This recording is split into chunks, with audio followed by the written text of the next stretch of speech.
ಭಕ್ತರೇ, ಕಾಲದ ಸಂಚಲನೆ, ಪುರಾಣದ ಆಳ, ಶಕ್ತಿಯ ದರ್ಶನ ಇವೆಲ್ಲ ಒಂದಾಗಿ ಬೆರೆತಿರುವ ಸ್ಥಳವೇ ಕನ್ನಲ್ಲಿ. ಕನ್ನಲ್ಲಿ ಗ್ರಾಮಕ್ಕೆ ನಿಮಗೆಲ್ಲರಿಗೂ ಸ್ವಾಗತ. ಇಂದು ಕನ್ನಲ್ಲಿ ಗ್ರಾಮದ ಶ್ರೀ ವೀರಭದ್ರೇಶ್ವರ ಸ್ವಾಮಿಯ ದರ್ಶನ ಮಾಡುತ್ತಾ ನಾ ಹೇಳುವ ಸಣ್ಣ ಕಥೆಯೊಂದನ್ನು ನೀವು ಕೇಳಿ.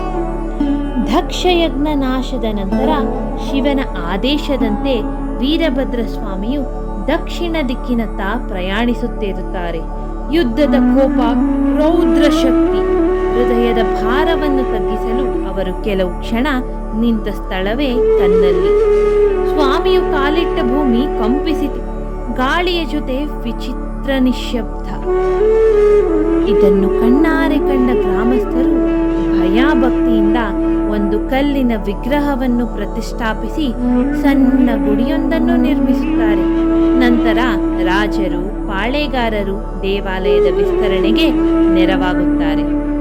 ಭಕ್ತರ ನಂಬಿಕೆಯ ಪ್ರಕಾರ ವೀರಭದ್ರ ಸ್ವಾಮಿಯು ದುಷ್ಟರ ಮೇಲೆ ಕೋಪ ಮತ್ತು ಅವರ ಭಕ್ತರ ಮೇಲೆ ರಕ್ಷಣೆ ಮತ್ತು ಕರುಣೆಯನ್ನು ತೋರುತ್ತಾರೆ. ಇಲ್ಲಿನ ಪೂಜೆಗಳು, ರುದ್ರಾಭಿಷೇಕ, ಜಾತ್ರಾ ಉತ್ಸವ ಈ ಎಲ್ಲ ಕಾರ್ಯಗಳು ಇಂದಿಗೂ ನಿರಂತರವಾಗಿ ನಡೆಯುತ್ತಿವೆ. ಇಲ್ಲಿರುವ ಬಾವಿಯು ಸಾಮಾನ್ಯವಾದ ಬಾವಿಯಲ್ಲ. ಶತಮಾನಗಳಿಂದಲೂ ಅದು ವೀರಭದ್ರ ಸ್ವಾಮಿಯ ಕೃಪೆಯೆಂದೇ ನಂಬಲಾಗಿದೆ. ಹಿರಿಯರು ಹೇಳಿದ ಕಥೆಯ ಪ್ರಕಾರ ವೀರಭದ್ರ ಸ್ವಾಮಿಯು ಇಲ್ಲಿ ವಿಶ್ರಾಂತಿ ಪಡೆಯುತ್ತಿರುತ್ತಾರೆ. ತೀವ್ರ ತಾಪ ಮತ್ತು ದಾಹ ಕಾಡುತ್ತಿರುತ್ತದೆ. ಭುಜದ ಮೇಲಿದ್ದ ಶೂಲವನ್ನು ತೆಗೆದುಕೊಂಡು ಅಲ್ಲಿ ಅವರು ಶೂಲವನ್ನು ನೆಡುತ್ತಾರೆ. ಆ ನೆಟ್ಟ ಜಾಗದಿಂದ ನೀರು ಉಕ್ಕಿ ಹರಿಯಲು ಪ್ರಾರಂಭವಾಗುತ್ತದೆ. ಅಂದಿನಿಂದ ಊರಿನ ಜೀವವಾಗಿ ಇರುತ್ತದೆ ಆ ಬಾವಿ. ಎಂತಹ ಬರಗಾಲ ಬರಲಿ ಆ ಬಾವಿಯಲ್ಲಿ ಯಾವಾಗಲೂ ನೀರು ತುಂಬಿ ಹರಿಯುತ್ತಿತ್ತು. ಬಾವಿಯ ನೀರನ್ನು ಕುಡಿದರೆ ಅದು ಎಂತಹ ರೋಗವಾದರೂ ಗುಣವಾಗುತ್ತದೆ ಎಂಬ ನಂಬಿಕೆ ಇದೆ. ಮತ್ತು ಬಾವಿಯ ನೀರಿನಲ್ಲಿ ಸ್ನಾನ ಮಾಡಿದ ನಂತರ ದೇವಸ್ಥಾನವನ್ನು ಪ್ರವೇಶಿಸುವ ನಂಬಿಕೆ ಇದೆ. ಆ ನೀರಿನಲ್ಲಿ ಸ್ನಾನ ಮಾಡುವುದರಿಂದ ಎಲ್ಲ ದುಷ್ಟಶಕ್ತಿಗಳು ಮತ್ತು ಕಣ್ಣು ದೃಷ್ಟಿಗಳನ್ನು ದೂರ ಮಾಡುತ್ತಾರೆ ಆ ವೀರಭದ್ರ ಸ್ವಾಮಿಯು ಎಂಬ ನಂಬಿಕೆ ಇದೆ.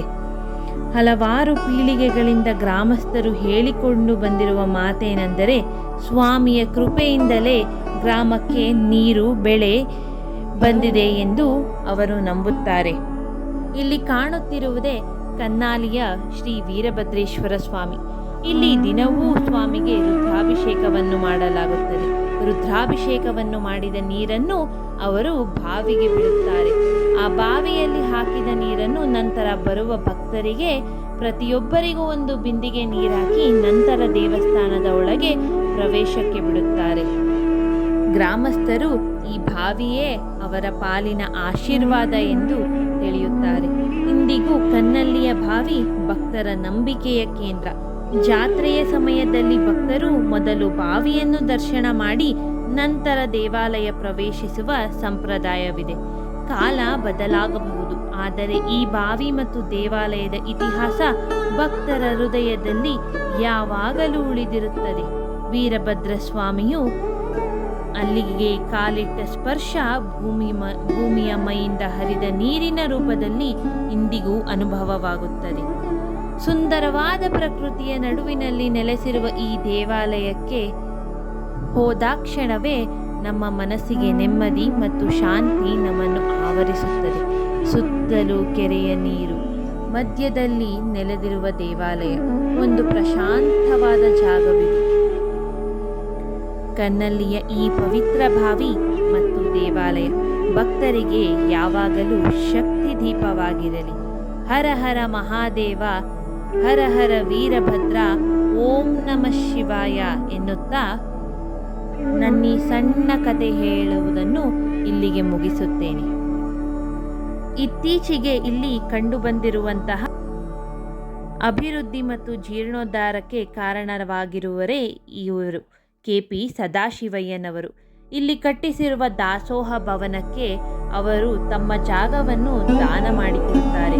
ಅವರನ್ನು ದಾನರತ್ನಾಕರ ಎಂದೇ ಕರೆಯುತ್ತಾರೆ. ಪ್ರತಿನಿತ್ಯ ಇಲ್ಲಿ ಅನ್ನದಾಸೋಹ ನಡೆಯುತ್ತಲೇ ಇರುತ್ತದೆ.